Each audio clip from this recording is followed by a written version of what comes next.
ठीक, हनुमान मेनन जी। सभापति जी, सबका बीमा सबकी रक्षा जो विधेयक लेके आ रहे हैं उसमें आपने अवसर दिया, उसके लिए धन्यवाद।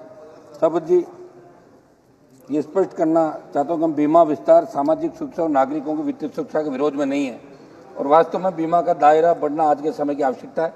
लेकिन देश की जनता का प्रश्न ये है कि विधेयक किसके हित में, आम नागरिकों के, बड़ी बीमा कंपनियों के, इसका जवाब मंत्री जी जब वापस जवाब के अंदर ये क्लियर करें। सरकार इस विधेयक को सबका बीमा कह रही, लेकिन जमीनी हकीकत ये कि आज भी देश की बड़ी आबादी, खासकर किसान, असंगठित क्षेत्र के श्रमिक, छोटे दुकान, ग्रामीण महिलाएं या तो बीमा से बाहर हैं या फिर ऐसे बीमा में फंसी है जिनका दावा मिलना लगभग असंभव है। सौज महोदय, कुल जो एफडीआई है उसमें पूंजी का मात्र लगभग 32% है।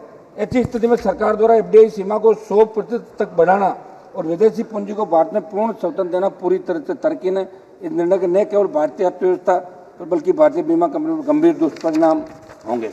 समझ महोदय, बीमा नहीं दावा, बीमा पॉलिसी देना आसान, लेकिन जब दुर्घटना होती है, बीमारी आती है या फसल नष्ट होती है, तब कंपनियां शर्तों का जाल बिछा देती है।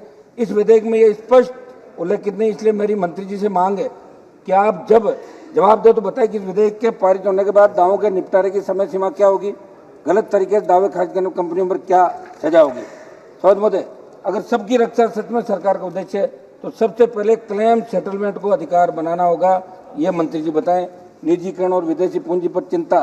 सौद महोदय, ये विधेयक बीमा क्षेत्र में निजी और विदेशी निवेश को, धन्यवाद जी। एक मिनट समाप्त करना है साहब, एक सेंटेंस बोलिए, एक सेंटेंस।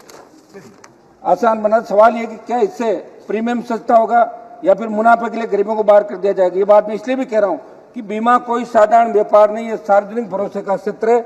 अगर केवल मुनाफा ही लक्ष्य है तो सबका बीमा एक नारा बनकर। धन्यवाद। श्री विशाल पाटिल जी।